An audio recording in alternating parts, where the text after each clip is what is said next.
Hi, my name is Marie Corfield. I'm a teacher across the street, and I wonder how your reforms are going to help the middle class when so many middle class teachers have been laid off this year, and so many middle class teachers are spending tons of money out of their pockets to supplement the budgets that were cut so that they can buy supplies. And so many parents are having to outlay more and more money now for programs that were originally paid for by the school districts. And I'd also like to say, New Jersey has some of the best schools in the country. And this administration has done nothing but lambaste us and tell us what horrible schools we have. We have some failing schools, but the majority of our schools are wonderful and fantastic, and this school district has many of them. And I feel like you have alienated so many people with your rhetoric about how we are bilking this state of all this money. When I'm a taxpayer, and because of the budget cuts that you have implemented, I'm going to have a hard time paying my bills this year. Well, a few things. First of all, I have not lambasted the public school system in the state of New Jersey. What I have lambasted, well, listen, let's start with this. I stood here and very respectfully listened to you.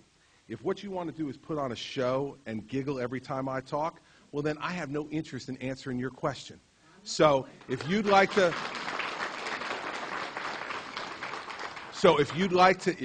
conduct a respectful conversation, I'm happy to do it. If you don't, please go and sit down, and I'll answer the next question.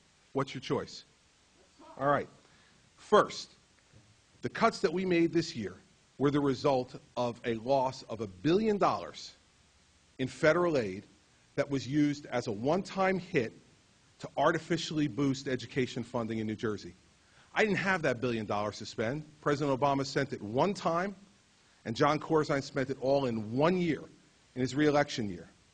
So I had a $1 billion hole to fill in the state education budget with declining state revenues. Despite that, I only cut $820 million from the budget, which means that we spent an additional $280 million in state tax funds on K-12 education, more than was spent by John Corzine in the year before. So this idea that somehow I cut the state's support of K-12 education is wrong. We lost $1 billion in federal funding. Second, my lambasting and my rhetoric is directed very clearly at one set of people, and that is the leaders of the teachers union in the state of New Jersey.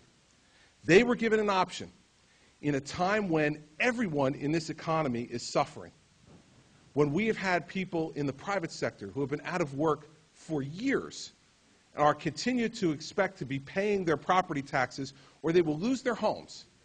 I asked teachers across the state of New Jersey to take a 1-year pay freeze and to contribute 1.5% of their salary towards their health benefits for those who didn't contribute already. The teachers union response was that this was the greatest assault on public education in the history of the state. Ask the people in the private sector in the state of New Jersey when the last time was they got a raise. Yet the average teacher contracts before I became governor had 4.9% annual increases in an era when we are at 0 or 1% inflation. Now that can't be justified any longer.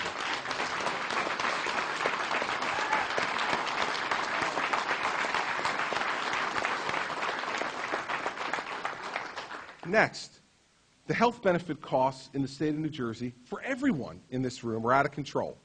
And if you look at it, the federal government for federal employees pays 66% of the cost of the health benefits for their employees. The state of New York pays 83% of the health costs for their employees. In the state of New Jersey, overall for all employees across the board, we pay 92% of the cost of the health insurance for every one of our public employees. And among teachers, the overwhelming majority of teachers in the state of New Jersey pay nothing towards their health insurance premiums for full family medical, dental, and vision coverage, and for benefits that do not just continue during employment, but if they stay employed long enough, for benefits that continue for life. Now listen, maybe those promises were appropriate to make decades ago. They're unaffordable now. And so my ask was a 1.5% contribution.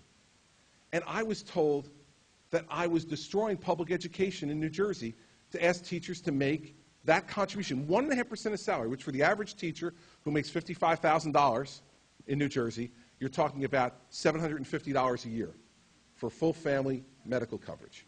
Now, my point to you is this. We have to get realistic about telling people the truth. If, in fact, the teachers union had taken the one-year pay freeze and contributed 1.5% of the benefits, that would have saved in excess of $700 million this year. The total cuts were $820 million. So now we say to ourselves, who's really to blame for teachers having to pack up their boxes and not come back to school in September, the ones who were laid off? The teachers union made a decision. They would rather stand by their current contracts and make no compromise despite our awful economic circumstances, and they allowed members to be laid off. There would not have been anywhere near the amount of layoffs if a pay freeze was taken. And instead, school boards can't negotiate positions, and you should know that as an attorney. They can't. So even if the school district, even if the union accepted a pay freeze, the school board could turn around and say, we're still going to lay you off, and we're going to use that money somewhere else. And guess what? So many districts well, do no, it. and guess what? That is not the truth at all, okay? Because the teachers union from Trenton instructed locals not to take the pay freeze. And listen, in the end, school boards who got teachers who took a pay freeze, who then turned around and laid off teachers despite the pay freeze, would have been subjected to the same amount of public criticism as the teachers union was subjected to for not taking the freeze at all, because nobody wanted teachers laid off. Not me, not the school boards, and not the teachers union. The difference is that the teachers union was unwilling to make the sacrifice that was necessary in order to avoid that problem. And let me say the last thing as to tone. You know, I'm very direct, and I'm going to say exactly what I think. And sometimes you can agree with it, and sometimes you'll disagree with it. That's who I am. But let me say this.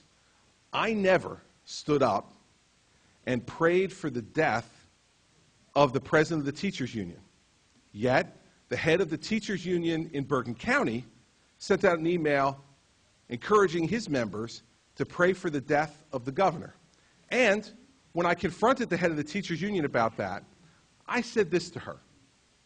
If a member of my staff had sent an email, even in jest, about praying for the death of the head of the teachers union, there would have rightfully been 5,000 teachers on the front steps of the State House demanding that I fire that person.